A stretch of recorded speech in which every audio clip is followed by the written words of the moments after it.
Hello everyone and welcome back to Dinova academy. हमने पिछली class में फैक्ट्रीज एक्ट 1948 शुरू किया था और चैप्टर 3 से आज हम इस क्लास में कंटिन्यू करेंगे।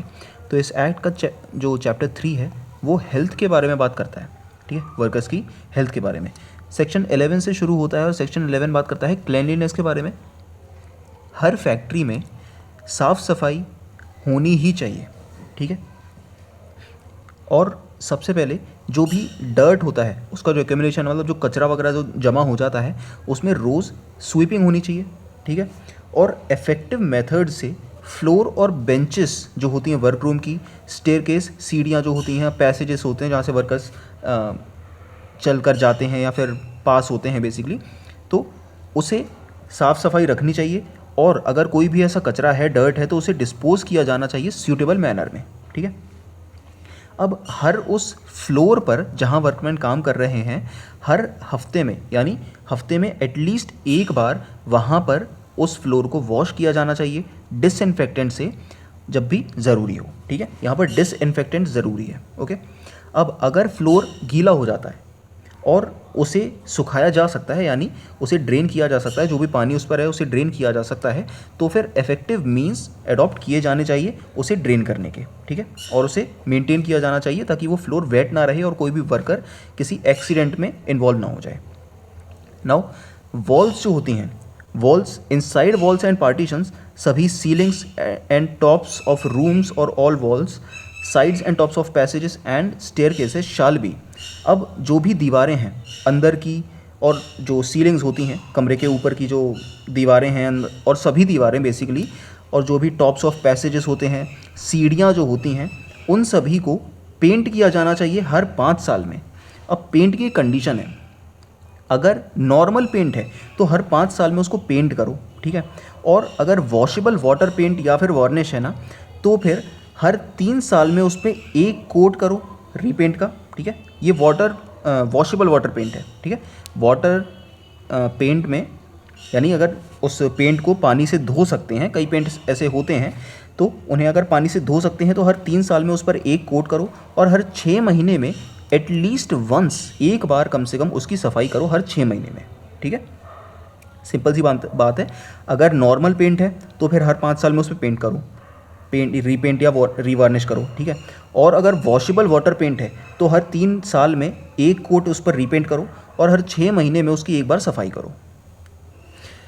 Now whether they are painted और वार्निश्ड, अब अगर स्मूथ या इम्परवियस सरफेस है, यानी कि कई पेंट्स ऐसे होते हैं जो स्मूथ होते हैं बिल्कुल, है ना, तो उन सरफेसेस को हर 14 महीने में एक बार साफ़ करो अच्छे से, ठीक है।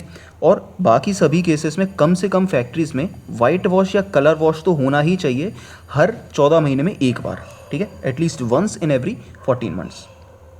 इन नंबर्स को ज़रूर याद रखना, ये एग्ज़ाम में बहुत इंपॉर्टेंट होते हैं, ठीक है। सिंपल से नंबर्स हैं, आप आसानी से इनको याद भी रख सकते हो। 14 महीने, 3 साल, 5 साल, इनको याद रखना है और बहुत इंपॉर्टेंट होते हैं, ठीक है। अब जितने भी डोर्स हैं, विंडो फ्रेम्स हैं, जितने भी दरवाजे खिड़कियां हैं, उनके जो फ्रेम्स हैं, जो लकड़ी या फिर मेटल के बने हुए हैं, या फिर जो शटर्स हैं, जो शटर्स देखते हैं हम दुकानों में भी, तो उन सभी को पेंट और वार्निश करके ही रखना चाहिए और कम से कम हर 5 साल में एक बार उन्हें रीपेंट या रीवार्निश करना ही पड़ेगा आपको, ठीक है। यहाँ पर भी 5 साल की लिमिट है। नाउ सबसेक्शन 2 एग्जेम्प्ट करता है क्लीनलीनेस रिक्वायरमेंट से, ठीक है। यहाँ पर जो स्टेट गवर्नमेंट है वो किसी भी factory, class of description of factories, इनको एग्जेम्प्ट कर सकती है due to nature of operations carried on and it is not possible for the occupier to comply with all the provisions of subsection 1, यानी occupier के लिए ये possible नहीं है कि वो इतने सारे ये जो प्रोविजंस हैं सबसेक्शन 1 में इनको फॉलो कर सके, ठीक है। तो स्टेट गवर्नमेंट चाहे तो इन्हें एग्जेम्प्ट कर सकती है, एक रिटर्न ऑर्डर से एग्जेम्प्ट करेगी, ठीक है। और स्टेट गवर्नमेंट उसमें अल्टरनेटिव मेथड्स भी बताएगी कि चलो ठीक है, आप सबसेक्शन 1 के अगर प्रोविजंस को फॉलो नहीं कर सकते तो आप एटलीस्ट ये तो कर ही लो, है ना। तो स्टेट गवर्नमेंट कहती है कि चलो 5 साल नहीं तो कम से कम 8 सालों में एक बार पेंट करवा लो, 10 सालों में एक बार पेंट करवा लो, इतना तो कर ही लो, है ना। Alternate methods. नाउ सेक्शन 12 बात करता है disposal of waste and effluents. सबसे पहले तो जितने भी वेस्ट हैं आपकी फैक्ट्री में, चाहे वो सॉलिड वेस्ट हो, गार्बेज, स्क्रैप या बाय प्रोडक्ट्स हों, एफ्लुएंट्स हों, liquid waste, waste water, discharge liquids, उनको सबसे पहले ट्रीट करो अच्छे से, ठीक है। ट्रीट यानी कि वो इस तरीके से ट्रीट होने चाहिए कि वो किसी भी वर्कर को या किसी भी पर्सन को भी, अगर आप उन्हें डिस्पोज कर रहे हो जहाँ पर, तो वो हार्मलेस हों, किसी को नुकसान ना पहुँचाए, नॉन टॉक्सिक फॉर्म में हो। ठीक है, इस तरीके से उन्हें ट्रीट करो इन वेस्ट को, और उन्हें प्रॉपरली डिस्पोज करो, यानी ट्रीटमेंट के बाद जो भी वेस्ट और एफ्लुएंट्स बचे हुए हैं उन्हें प्रॉपरली डिस्पोज करो। अब ऑन पेपर ये चीज़ बहुत अच्छी लगती है, लेकिन आप इंडिया में कई फैक्ट्रीज़ देखते होंगे जो बिना किसी ट्रीटमेंट या डिस्पोजल के ही जो भी वेस्ट और एफ्लुएंट्स होते हैं उन्हें बस नदी में छोड़ देते हैं, वो है ना, जिसकी वजह से नदियाँ बहुत गंदी हो जाती हैं। ठीक है, तो ये प्रोविजंस ऑन पेपर दिए हुए हैं, बट प्रैक्टिकलिटी बहुत अलग है। आपको बस यही याद रखना है, तो आप ज़रूर याद रखिए, treatment of waste and effluents होना चाहिए। ट्रीटमेंट के बाद इस तरीके से ट्रीट होने चाहिए कि वो हार्मलेस हों, नॉन टॉक्सिक हों और डिस्पोजल के लिए सेफ़ हों, और फिर उन्हें प्रॉपरली डिस्पोज करो। नाउ स्टेट गवर्नमेंट रूल्स बना सकती है, और जो अरेंजमेंट्स, जिस तरीके से आप ट्रीट कर रहे हो वेस्ट को या फिर डिस्पोजल कर रहे हो, उसका जो अरेंजमेंट होगा वो अथॉरिटी से अप्रूव्ड होना चाहिए, उस अथॉरिटी से जो स्टेट गवर्नमेंट प्रिस्क्राइब करेगी। सेक्शन 13 बात करता है वेंटिलेशन एंड टेम्परेचर की। अब देखो, हर फैक्ट्री में ना वेंटिलेशन और टेम्परेचर बहुत इंपॉर्टेंट होता है, क्योंकि मशीन्स जब काम करती हैं तो वो बहुत ज़्यादा हीट क्रिएट करती हैं। ठीक है, बहुत ज़्यादा गर्मी पैदा कर सकती हैं एक रूम में, और अगर प्रॉपर वेंटिलेशन ना हो, टेम्परेचर कंट्रोल मेजर्स ना हो, तो वर्कर्स की जान तक जा सकती है। ठीक है, तो every factory must make effective and suitable provisions in every work room. Adequate ventilation होना चाहिए और फ्रेश एयर का सर्कुलेशन बना रहना चाहिए, क्योंकि हार्मफुल गैसेस, फ्यूम्स या डस्ट जो होती हैं वो अगर एक ही वर्क रूम में इकट्ठा होती गई और बाहर निकलने का उन्हें कोई रास्ता नहीं मिला, या फिर फ्रेश एयर अंदर नहीं आई उस वर्क रूम में, तो इससे बहुत ज़्यादा वर्कर्स की मतलब जान को खतरा होता है, उनकी रिस्क होता है, बहुत हेल्थ रिस्क होते हैं उन्हें। ठीक है, और temperature reasonable conditions of comfort में मेंटेन होना चाहिए, मतलब ऐसा टेम्परेचर होना चाहिए कि वर्कर्स कंफर्ट में काम कर सकें और किसी भी तरीके की कोई उन्हें इंजरी ना हो टेम्परेचर से रिलेटेड। ठीक है, एंड इन पर्टिकुलर, यानी इन दोनों के अलावा ये कंडीशंस भी फुलफिल होनी चाहिए। Walls and roofs shall be of such material and so design that temperature shall be kept as low as practical, यानी दीवारें और छत इस तरीके से डिज़ाइन होनी चाहिए और इस ऐसे मटेरियल की बनी होनी चाहिए कि टेम्परेचर कम से कम रखा जा सके, एज लो एज प्रैक्टिकेबल। ठीक है, now when work produces or is likely to produce excessive high temperatures, अब काम अगर इस तरीके का है कि या तो वो बहुत ज़्यादा टेम्परेचर को बढ़ा रहा है वर्क रूम के, या फिर बढ़ा सकता है, पॉसिबिलिटी है कि वो बढ़ा सकता है, तो फिर ऑक्यूपायर को ऐसी किसी प्रोसेस को जो टेम्परेचर बढ़ा सकती है उसे अलग करना होगा। ठीक है, वर्क रूम से अलग करना होगा, जहाँ पर वर्कर्स काम कर रहे हैं उस वर्क रूम से उस प्रोसेस को अलग करना होगा, और उस मशीन का या फिर उस प्रोसेस का जो पार्ट टेम्परेचर बढ़ा रहा है उसे इंसुलेट करो, इंसुलेटिंग द हॉट पार्ट्स, ताकि उसकी जो गर्मी है वो बाहर आकर टेम्परेचर को बढ़ाए ना। ठीक है, हॉट मशीनरी पार्ट्स जो हैं उन्हें कवर कर दो, पाइप्स को कवर कर दो। ठीक है, या फिर अदर इफेक्टिव मेजर्स, यानी एक कूलिंग सिस्टम इंस्टॉल कर दो अपने वर्क रूम में, फैक्ट्री के वर्क रूम में। ठीक है, एग्जॉस्ट सिस्टम्स को इंस्टॉल करो। इन सभी मेजर्स से ना फैक्ट्री के वर्क रूम में टेम्परेचर बढ़ेगा नहीं और वर्कर्स आराम से काम कर सकते हैं बिना किसी हेल्थ रिस्क के। ठीक है, now subsection 2 prescribed standards of measurements की बात करता है, यानी स्टेट गवर्नमेंट बता सकती है कि आपको एडिक्वेट वेंटिलेशन इंस्टॉल करना होगा या फिर उसका स्टैंडर्ड क्या होगा। ठीक है, और रीजनेबल टेम्परेचर भी बता सकती है। अब ये स्टैंडर्ड्स हर factory class of description same चीज़ जो अप्लाई होती है इन सभी चीज़ों में, and direct that proper measuring instrument shall be provided. ठीक है, थर्मोमीटर्स, हाइग्रोमीटर्स, एनीमोमीटर्स, ये सभी इंस्टॉल होने चाहिए ताकि टेम्परेचर को अच्छे से मेजर किया जा सके। और इन रिकॉर्ड्स को मेंटेन भी करना होगा एक रजिस्टर में। ठीक है, नाउ सबसेक्शन 3 कहता है कि चीफ इंस्पेक्टर टेम्परेचर रिडक्शन के लिए ऑर्डर दे सकता है। अगर चीफ इंस्पेक्टर को पता चलता है कि एक फैक्ट्री में टेम्परेचर बहुत ज़्यादा है और इस टेम्परेचर को सूटेबल मेजर्स से रिड्यूस किया जा सकता है, कम किया जा सकता है, तो फिर चीफ इंस्पेक्टर एक रिटर्न ऑर्डर देगा उस फैक्ट्री के ऑक्यूपायर को और मेजर्स बताएगा कि आप इन मेजर्स को एडॉप्ट करके अपनी फैक्ट्री में जो टेम्परेचर बढ़ रहा है उसे कम कीजिए। ठीक है, और ये जो चीफ इंस्पेक्टर की पावर है ये स्टेट गवर्नमेंट के एडिशन में है। ठीक है, प्लस सबसेक्शन 3। सबसेक्शन 2 तो है ही, स्टेट गवर्नमेंट की पावर्स तो हैं ही, लेकिन चीफ इंस्पेक्टर की पावर्स भी एडिशन में है। Now section 14 dust and fume की बात करता है।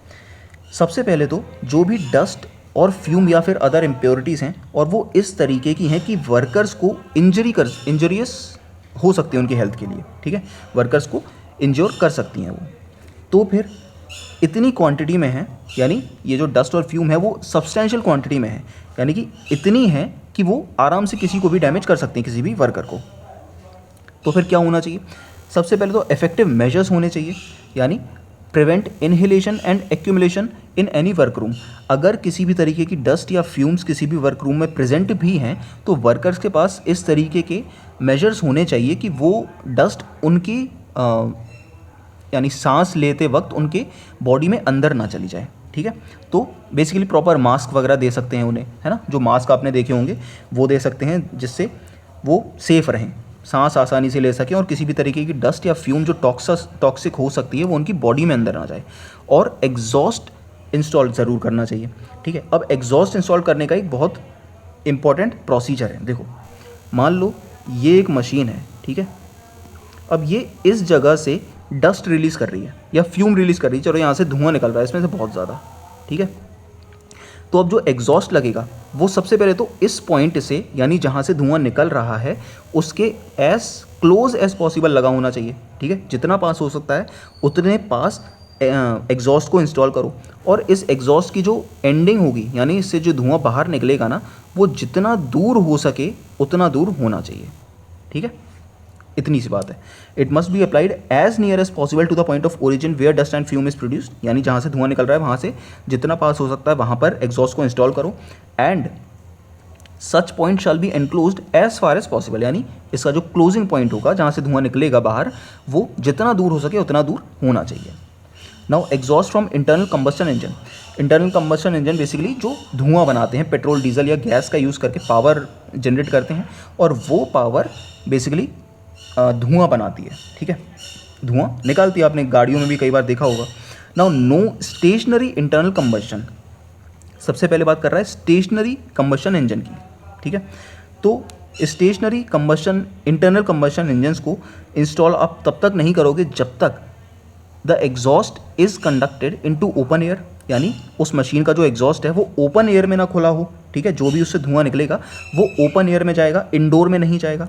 सेकेंडली, अगर इंटरनल कंबस्शन इंजन के अलावा कोई नॉन स्टेशनरी कंबस्शन इंजन है, ठीक है, नॉन स्टेशनरी है, तो फिर उसे रूम में आप तब तक ऑपरेट नहीं करोगे जब तक effective measures have been taken to prevent accumulation of fumes, यानी जो भी धुआं निकल रहा है उसके लिए उस धुएं के लिए आपने कोई प्रिवेंटिव मेजर्स इंस्टॉल नहीं किए हैं, या फिर the fumes must not reach levels likely to be injuries to workers, यानी जो धुआं है वो इतना नहीं बढ़ना चाहिए कि वो वर्कर्स की हेल्थ को अफेक्ट करे नेगेटिवली। अब ये इंपॉर्टेंट क्यों है? क्योंकि इंटरनल कंबस्शन इंजन जो होते हैं ना, वो कार्बन मोनोऑक्साइड और अदर टॉक्सिक गैसेस को रिलीज़ करते हैं जो एक किसी भी इंसान के लिए डेडली साबित हो सकती हैं। सेक्शन 15 बात करता है आर्टिफिशियल ह्यूमिडिफिकेशन की। अब देखो, कई फैक्ट्रीज ऐसी होती हैं जहाँ पर आर्टिफिशियल ह्यूमिडिफिकेशन ज़रूरी होता है, जैसे कि टेक्सटाइल फैक्ट्रीज़, टोबैको फैक्ट्रीज़, जहाँ पर बहुत ही छोटे छोटे इतने माइनर पार्टिकल्स होते हैं जो नेकेड आई से शायद हमें दिखें भी ना, लेकिन कलेक्टिवली वो इतने टॉक्सिक हो सकते हैं, इतने ज़्यादा हार्मफुल हो सकते हैं अगर हमारी बॉडी में अंदर चले गए, कि जान तक जा सकती है। वर्कर्स की कई बार जान जाती भी है, इवन प्रेजेंट डे में भी जान जाती है लोगों की, ठीक है। तो ये सेक्शन कहता है factories in which humidity of air is artificially increase, यानी ऐसी फैक्ट्रीज जहाँ पर ह्यूमिडिटी आर्टिफिशियली इंक्रीज़ की जा रही है तो स्टेट गवर्नमेंट रूल्स बना सकती है। अब क्या रूल्स बनाएगी स्टेट गवर्नमेंट? सबसे पहले तो ह्यूमिडिफिकेशन के स्टैंडर्ड्स को प्रिस्क्राइब करेगी, यानी कि ह्यूमिडिटी लेवल कितना होना चाहिए, मिनिमम और मैक्सिमम, उसे मेजर किस तरीके से करोगे, ठीक है। और what is considered safe and appropriate for different processes, यानी कि आपकी फैक्ट्री में जो अलग अलग प्रोसेसेस हो रही हैं किसी भी चीज़ को बनाने की, हो सकता है टेक्सटाइल हो या टोबैको हो, प्रिंटिंग प्रेसेस हो, तो उनके लिए अलग अलग प्रोसेस के लिए अलग सेफ और अप्रोप्रिएट जो लेवल्स होते हैं वो हो सकते हैं, तो वो प्रिस्क्राइब करेगी स्टेट गवर्नमेंट, ठीक है। Now regulating the methods used for artificially increasing the humidity of air, यानी जो भी मेथड्स होंगे जिससे आप आर्टिफिशियली ह्यूमिडिफिकेशन को इंक्रीज़ कर रहे हो, वो मेथड्स स्टेट गवर्नमेंट प्रिस्क्राइब करेगी। प्रिस्क्राइब्ड टेस्ट जिससे आप ह्यूमिडिटी, एयर ह्यूमिडिटी चेक करोगे और रिकॉर्ड करोगे, वो टेस्ट भी स्टेट गवर्नमेंट प्रिस्क्राइब करेगी। और methods to be adopted for securing adequate ventilation and cooling of air in the work rooms, ये भी स्टेट गवर्नमेंट ही प्रिस्क्राइब करेगी, ठीक है। नाउ सबसेक्शन 2 कह रहा है कि जहाँ पर भी आर्टिफिशियली आप ह्यूमिडिटी को इंक्रीज़ कर रहे हो ना, तो उसमें जो पानी का यूज़ करोगे आप, वो पानी सबसे पहले तो पब्लिक सप्लाई का पानी होना चाहिए, ठीक है। ड्रिंकिंग वाटर का सोर्स होना चाहिए। ड्रिंकिंग वाटर इसीलिए क्योंकि जब भी ह्यूमिडिफिकेशन होता है तो वो जो मॉइस्चर होगा बेसिकली वो कहीं ना कहीं वर्कर्स के बॉडी में जा सकता है, ठीक है। तो इसीलिए वो एक ड्रिंकिंग सोर्स का वाटर होना चाहिए जिससे आप ह्यूमिडिटी इंक्रीज़ कर रहे हो। नेक्स्ट, अगर आप किसी ड्रिंकिंग सोर्स से नहीं भी ले रहे हो या यानी कोई सेफ सोर्स से नहीं भी ले रहे, मान लीजिए किसी नाले से पानी ले रहे हो, तो सबसे पहले उसे प्योरीफाई करो और प्योरीफाई करने के बाद ही उसे यूज़ करो, ठीक है। नाउ इंस्पेक्टर की यहाँ पर एक पावर है कि वो प्योरीफिकेशन ऑर्डर कर सकता है। अगर इंस्पेक्टर को पता चलता है कि ह्यूमिडिफिकेशन के लिए पानी यूज़ किया जा रहा है और उसे इफेक्टिवली प्योरीफाई नहीं किया गया है, ठीक है, यानी non safe source of water use किया जा रहा है ह्यूमिडिफिकेशन के लिए, और इंस्पेक्टर को ये बात पता चल गई, तो फिर इंस्पेक्टर एक रिटर्न ऑर्डर देगा फैक्ट्री के मैनेजर को। यहाँ पर ध्यान देना, मैनेजर को दे रहा है, ऑक्यूपायर को नहीं, ठीक है। और उसका मेन रीज़न ये है कि humidity day to day operations में आता है, ठीक है, डे टू डे एक्टिविटीज़ में आता है और ये चीज़ें मैनेजर ही हैंडल करता है फैक्ट्री का, ठीक है। तो इंस्पेक्टर एक रिटर्न ऑर्डर देगा फैक्ट्री के मैनेजर को और स्पेसिफाई करेगा कि ये मेजर्स को अडॉप्ट करो आर्टिफिशियल ह्यूमिडिफिकेशन को बढ़ाने के लिए, और जो पानी आप यूज़ कर रहे हो उसे प्योरीफाई करो, और ये सब स्पेसिफाइड डेट से पहले पहले हो जाना चाहिए। ये इंस्पेक्टर बोलेगा उसे रिटर्न ऑर्डर में, ठीक है, यानी एक डेट में स्पेसिफाई करेगा कि इस डेट से पहले होना चाहिए। नाउ सेक्शन 16 ओवर क्राउडिंग के बारे में बात करता है। देखो, जनरल प्रिंसिपल ये है कि हर रूम में, हर वर्क रूम में वर्कर्स इतने होने चाहिए कि वो कंफर्टेबली काम वहाँ पे कर सकें और किसी भी तरीके से उनकी हेल्थ पर असर ना पड़े, नेगेटिवली इफेक्ट ना करे, ठीक है। नाउ सबसेक्शन 2 कहता है कि मिनिमम स्पेस रिक्वायरमेंट्स कितनी होनी चाहिए। ये बहुत इंपॉर्टेंट है, एक्सट्रीमली इंपॉर्टेंट है, ये पहले आ भी चुका है EPF एग्जाम्स में, ठीक है। तो ऐसी फैक्ट्रीज जो इस एक्ट के फोर्स में आने से पहले बनी हुई थी, ठीक है, इस एक्ट के पहले जो फैक्ट्रीज बनी हुई हैं वहाँ पर वर्कर, हर वर्कर के लिए एटलीस्ट 9.9 क्यूबिक मीटर्स की स्पेस होनी चाहिए, ठीक है। एक रूम में एक वर्कर्स के लिए 9.9 क्यूबिक मीटर्स की स्पेस होनी ही चाहिए, ओके। अब ऐसी फैक्ट्रीज जो इस एक्ट के फोर्स में आने के बाद बनी हैं, यानी कि नई फैक्ट्रीज, उनमें हर वर्कर के लिए 14.2 क्यूबिक मीटर्स की स्पेस होनी ही चाहिए। अब स्पेस को कैलकुलेट कैसे करने के लिए यहाँ पर एक बहुत ही इंपॉर्टेंट चीज़ इन्होंने दी है कि जब भी आप ये क्यूबिक मीटर्स की स्पेस को कैलकुलेट करोगे, यानी रूम का वॉल्यूम जो है उसे कैलकुलेट करोगे, तो रूम की जो हाइट होगी वो चाहे कितनी भी हाइट हो, आप भले ही 100 मीटर की हाइट बना दो, लेकिन आपको कैलकुलेट सिर्फ 4.2 मीटर्स तक की हाइट ही करनी है, ठीक है। और ऐसा इसीलिए है क्योंकि कई फैक्ट्रीज होती हैं जो एक्स्ट्रा स्पेस क्लेम कर सकती हैं अपनी सीलिंग को बढ़ाकर, ठीक है, लेकिन इवेंचुअली वर्कर के लिए ऑन ग्राउंड फ्लोर पर स्पेस कम हो जाएगी, ठीक है। इसीलिए इस एक्ट में 4.2 मीटर्स की मैक्सिमम हाइट ही हम कैलकुलेट करेंगे किसी भी वर्कर की जो स्पेस है उसे कैलकुलेट करने के लिए, ठीक है। 4.2 मीटर्स के ऊपर की जितनी भी हाइट हो उसे हम इग्नोर ही किया जाएगा। इसका एक एग्जांपल है, एक रूम है जो 10 मीटर लंबा है, 5 मीटर चौड़ा है और 6 मीटर उसकी हाइट है, ऊंचाई 6 मीटर है उसकी, ठीक है, छत 6 मीटर ऊंची है, तो फिर टोटल वॉल्यूम इसकी टेक्निकली 300 क्यूबिक मीटर्स बन रही है, लेकिन हमें काउंट करनी है सिर्फ 210 क्यूबिक मीटर्स, क्योंकि हम इसकी हाइट को 6 मीटर्स नहीं बल्कि 4.2 मीटर्स का कैलकुलेट करेंगे, ठीक है, अपने पर्पस के लिए, एक्ट के पर्पस के लिए। अब अगर कोई ओल्ड फैक्ट्री है, इस एक्ट के फोर्स में आने से पहले की कोई फैक्ट्री है, तो वहाँ पर हर वर्कर के लिए 9.9 क्यूबिक मीटर्स की स्पेस चाहिए, तो यहाँ पर टोटल 21 वर्कर्स काम कर सकते हैं। और अगर कोई नई फैक्ट्री है तो यहाँ पर 14.2 क्यूबिक मीटर्स की स्पेस के हिसाब से पर वर्कर के लिए 14 वर्कर्स काम कर सकते हैं यहाँ पर, ठीक है। Now notice of maximum workers, her work room के बाहर एक नोटिस होना चाहिए। चीफ इंस्पेक्टर ये बताएगा एक रिटर्न ऑर्डर के ज़रिए कि हर वर्क रूम के बाहर आप एक नोटिस लगाओ और वहाँ पर मैक्सिमम नंबर ऑफ़ वर्कर्स कितने काम कर सकते हैं उस वर्क रूम में, ये उस नोटिस में लिखा होना चाहिए, ठीक है। यानी एक ये नोटिस है और यहाँ पर लिखा है ये है वर्क रूम 1, ठीक है, वर्क 1 है, और यहाँ पर मैक्सिमम नंबर ऑफ़ वर्कर्स यहाँ पर लिख दिया उसने 7 लिख दिया, ठीक है। वर्क रूम जिस हिसाब से भी कैलकुलेशन किया है और यहाँ पर मैक्सिमम वर्कर्स जो हैं वो 7 ही काम कर सकते हैं, ये वहाँ पर नोटिस लगाना ज़रूरी है, ठीक है। और जो भी मेजरमेंट होगा वो सेक्शन 16 यानी कि इस सेक्शन के कैलकुलेशंस के हिसाब से ही होना चाहिए, यानी कि 4.2 मीटर्स वाली जो लिमिट है उसके हिसाब से ही होना चाहिए। अब चीफ इंस्पेक्टर अगर चाहे तो एग्जेम्प्ट भी कर सकता है, ठीक है, स्पेस रिक्वायरमेंट्स को। तो बेसिकली ये एग्जेम्पशन पावर्स हैं चीफ इंस्पेक्टर की, जो कि हर सेक्शन में ही है। तो यहाँ पर चीफ इंस्पेक्टर को अगर लगता है कि स्पेस रिक्वायरमेंट्स अननेसेसरी हैं in the interest of health of workers, तो वो एग्जेम्प्ट भी कर सकता है, ठीक है। सेक्शन 17 बात करता है लाइटिंग के बारे में। देखो, जनरल रूल ये है कि हर फैक्ट्री में वो पार्ट्स जहाँ पर वर्कर्स काम कर रहे हैं या फिर वहाँ से गुजरते हैं, यानी जो रास्ते होते हैं बेसिक फैक्ट्रीज़ में, हॉलवेज होते हैं या फिर गलियारे वगैरह होते हैं, वहाँ पर ऐसी जगहों पर जहाँ पर वर्कर का आना जाना लगा रहता है या काम कर रहे हैं, वहाँ पर सफिशिएंट और सूटेबल लाइटिंग होनी चाहिए और नेचुरल और आर्टिफिशियल दोनों तरीके की होनी चाहिए, ठीक है। या तो नेचुरल कर लो या आर्टिफिशियल कर लो या फिर दोनों कर लो। नाउ इनका मेंटेनेंस भी ज़रूरी है। सभी ऐसी विंडोज़ जिनमें ग्लास लगा हुआ है, कांच लगा हुआ है, ठीक है, या फिर स्काईलाइट्स, कई फैक्ट्रीज ऐसी होती हैं इनकी छत पर भी बड़ी बड़ी खिड़कियां लगी होती हैं जिन्हें लाइटिंग के लिए यूज़ किया जाता है। तो सबसे पहले तो उन्हें साफ़ रखो, इनर आउटर सर्फेसेस दोनों, अंदर बाहर दोनों जगह से उन्हें साफ़ रखो और उन्हें ऑब्स्ट्रक्शन से फ्री रखो, यानी कि उनमें किसी भी तरीके का ऑब्स्ट्रक्शन नहीं आना चाहिए जिससे रोशनी अंदर ना आ पाए, ठीक है। Nothing should block the light coming through if ventilation requires rules require some obstruction, यानी अगर वेंटिलेशन के लिए आपने कोई उसमें मैश लगाई हुई है या फिर सेफ्टी के लिए कोई मैश लगाई हुई है तो वो चल जाएगी, लेकिन उसके अलावा कोई भी ब्लॉक नहीं होना चाहिए जिससे लाइट अंदर आने से रोकी जा सके। Prevention of glare and shadows, यानी कि उस विंडो से या फिर सोर्स ऑफ लाइट से किसी भी तरीके का कोई रिफ्लेक्शन वर्कर की आंखों पे नहीं पड़ना चाहिए जिससे एक्सीडेंट होने की पॉसिबिलिटी बनी रहे, ठीक है।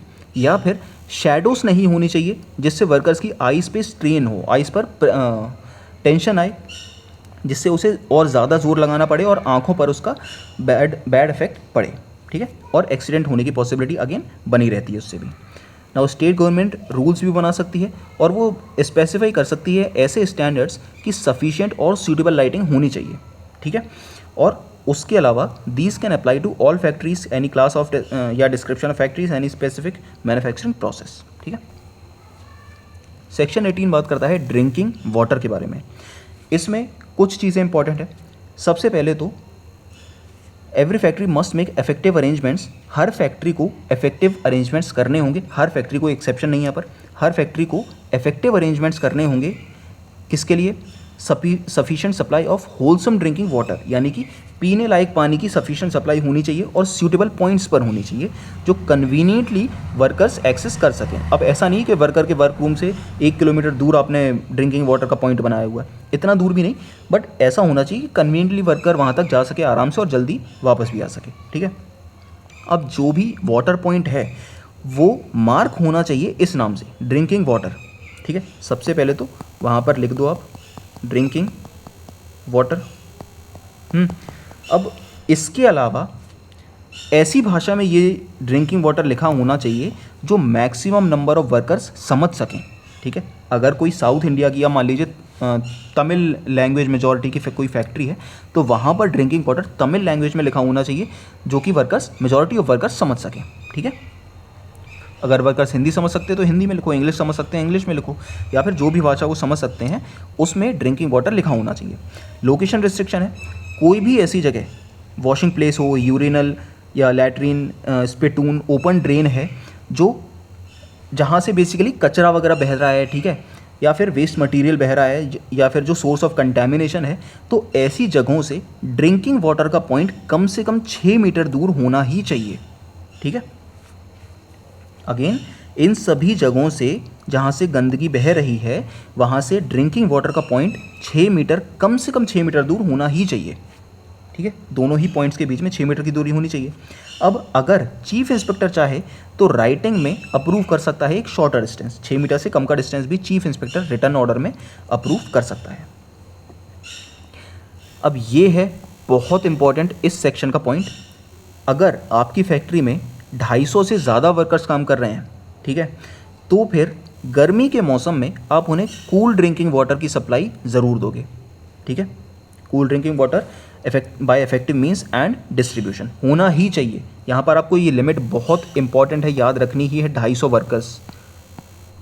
आप बस इतना याद रखो, कूल 250, अगर ठंडा पानी पीना है तो 250 वर्कर्स लेकर आओ बस। Rule making power state government के पास है, तो नॉट इम्पॉर्टेंट, हर सेक्शन का सेम रूल है वो तो। नाउ सेक्शन 19 लैट्रिन और यूरिनल्स के बारे में बात करता है। इसकी जनरल रिक्वायरमेंट ये है कि सफिशिएंट लैट्रिन और यूरिनल एकोमोडेशन होने चाहिए, ठीक है, सेपरेट एनक्लोज होने चाहिए मेल फीमेल वर्कर्स के लिए, और उनमें लाइटिंग, वेंटिलेशन और वर्क रूम से अलग होने चाहिए, ठीक है। यानी कि no latrine and urinal shall communicate directly with any work room, यानी उसकी जो ओपनिंग होगी, जो दरवाज़ा होगा इस यूरिनल का या लैट्रिन का, वो किसी भी वर्क रूम से डायरेक्टली कम्युनिकेट ना करना होना चाहिए। यानी उसका जो दरवाज़ा होगा वो डायरेक्टली वर्क रूम में ओपन नहीं होगा, और उनके बीच में एक इंटरवीनिंग ओपनिंग स्पेस या वेंटिलेटेड पैसेज ज़रूर होना चाहिए, ठीक है, between toilet and the work room. अब यहाँ पर भी एक्सेप्शन है, चीफ इंस्पेक्टर अगर चाहे तो एक रिटर्न एग्जेम्पशन भी कर सकता है अगर स्पेशल सर्कमस्टांसेस एग्जिस्ट करते हैं तो, लेकिन यहाँ पर सिर्फ एक्सेप्शनल केस है ये, ठीक है, कोई रूटीन केस नहीं है, ये सिर्फ एक्सेप्शनल केस है। Now all such accommodation shall be maintain in a clean and sanitary conditions all the time, यानी जो भी ये वॉशरूम वगैरह हैं, लैट्रिन, यूरिनल्स हैं, इनको हमेशा at all times clean and sanitary condition में रखना ज़रूरी है। और स्वीपर्स को एम्प्लॉय करो, आप स्वीपर्स को रखो जिनकी प्राइमरी ड्यूटी यही होगी कि इन लैट्रिन और यूरिनल्स को और वॉशिंग प्लेसेस को साफ रखें, ठीक है। फिर एडिशनल रिक्वायरमेंट्स क्या हैं? अगर ऐसी फैक्ट्री है जहाँ पर 250 से ज़्यादा वर्कर्स एम्प्लॉय किए जा रहे हैं, तो फिर जो भी लैट्रिन और यूरिनल एकोमोडेशन होंगे वो प्रिस्क्राइब्ड सैनिटरी टाइप के होंगे, और उनमें 90 मीटर तक की हाइट पर ग्लेज्ड टाइल्स या फिर स्मूथ पॉलिश सरफेस होना चाहिए, ठीक है। आपने ये अपने घरों में भी देखा होगा, जो भी आपके वॉशरूम या बाथरूम होते हैं उनकी मान लीजिए ये दीवार है, ठीक है, तो यहाँ पर 90 सेंटीमीटर तक, एटलीस्ट 3 फीट तक हम टाइल्स इंस्टॉल करते हैं अपने घरों में भी, है ना। तो वही चीज़ ये बोल रहा है कि यहाँ पर अगर 250 वर्कर से ज़्यादा आपकी फैक्ट्री में एम्प्लॉयड हैं, तो जो भी लैट्रिन और यूरिनल्स होंगे उनकी दीवारों पर, अंदर की दीवारों पर और ज़मीन पर 90 सेंटीमीटर्स तक या तो टाइल्स लगवाओ या फिर कोई स्मूथ पॉलिश्ड सरफेस होना चाहिए, ठीक है। और हर 7 दिनों में thoroughly washed and clean, daily requirement अलग चीज़ है, लेकिन हर 7 दिनों में उसे जो फ्लोर होंगे और जो ये ग्लेज टाइल्स या स्मूथ सरफेस जो है उसे डिटर्जेंट या फिर डिसइंफेक्टेंट या फिर दोनों से हर 7 दिनों में एटलीस्ट एक बार क्लीन करना चाहिए, ठीक है, होना ही चाहिए ये चीज़। क्या क्या होना चाहिए? Floor, portion of walls and blocks that are glazed और फिनिश, अगेन वही टाइल्स वाला एरिया, और सैनिटरी पैन जो भी उनकी सीट होती है ना, वो सभी क्लीन होनी चाहिए, या तो डिटर्जेंट से या फिर डिसइंफेक्टेंट से या फिर दोनों से ही। Now rule making power again state government के पास है। स्टेट गवर्नमेंट बता सकती है कि कितने number of latrine and urinals prescribe कर सकती है मेल और फीमेल वर्कर्स के लिए।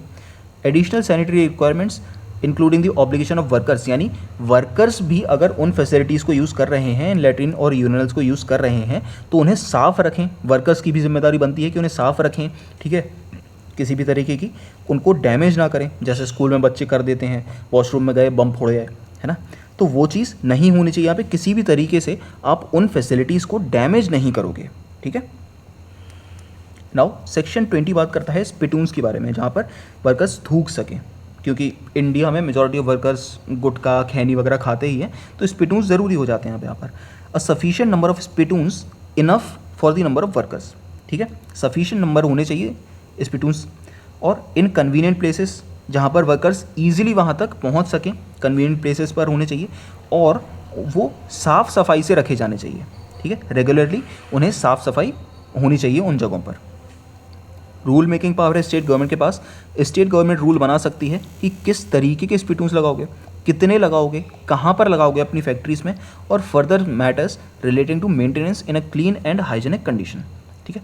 सबसेक्शन 3 बात करता है कि prohibition on spitting except in spittoons, यानी कि स्पिटून्स की जो प्रिस्क्राइब्ड जगह है उसके अलावा कहीं और आप ये जो थूकोगे वो कहीं और नहीं थूकोगे। तो नो पर्सन यहाँ पर होता है, ठीक है, नो पर्सन यानी कि सिर्फ वर्कर्स नहीं, बल्कि फैक्ट्री में कोई भी हो, चाहे मैनेजर, विजिटर, ऑक्यूपायर, कोई भी हो, वो जहाँ पर भी स्पिटून्स की जगह दी हुई है उसके अलावा कहीं और नहीं थूकेगा, ठीक है। और एक नोटिस हर जगह, जैसे ये आपने ट्रेन्स में भी देखा होगा कि बीड़ी पीने पर इतने रुपए का जुर्माना है, ठीक है, या फिर थूकने पर इतने रुपए का जुर्माना है ना, उस तरीके का एक नोटिस फैक्ट्री प्रेमाइसिस में भी डिस्प्ले किया जाना चाहिए। और यहाँ पर पेनल्टी भी लगेगी वायलेशन के लिए। अगर आप दी हुई जगह से कहीं और थूकते हो, मान लीजिए आपने सीढ़ी पर थूक दिया, तो आप पर जुर्माना लगाया जा सकता है पूरे 5 रुपये का, ठीक है। अब ये एक्ट जब बनी थी तब 5 रुपये बहुत बड़ी बात थी, ठीक है। तो ये है स्पिटून्स के बारे में। अब ये है इसकी समरी टेबल। ये टेबल आप रिवीजन के लिए बहुत ही इंपॉर्टेंट है, आपके रिवीजन के लिए, ठीक है, बहुत ही इंपॉर्टेंट है, क्योंकि इसमें सारे जो भी फैक्ट्स हैं, जो न्यूमेरिकल फैक्ट्स हैं, बेसिकली हर 5 साल में रीपेंट या रीवार्निश होना चाहिए, हर 3 साल में, हर 6 महीने में, 14 महीने में, ये सभी बहुत ही इंपॉर्टेंट है और इन्हें आप ज़रूर पढ़ो, लेकिन सिर्फ रिवीजन पर्पज़ से, ठीक है। ये जो समरी टेबल है ये आपके ओरिजिनल प्रोविजंस के जो सेक्शंस के सारे प्रोविजंस हैं उन्हें रिप्लेस नहीं कर सकते, बट स्टिल आप उन्हें पढ़ के एक बार इससे रिवीजन ज़रूर कर सकते हैं, ठीक है। तो ये थी आज की क्लास। इसके बाद चैप्टर 4 सेफ्टी के बारे में बात करता है, जिसे हम नेक्स्ट क्लास में पढ़ेंगे। ओके, तब तक के लिए बने रहिए। Good bye.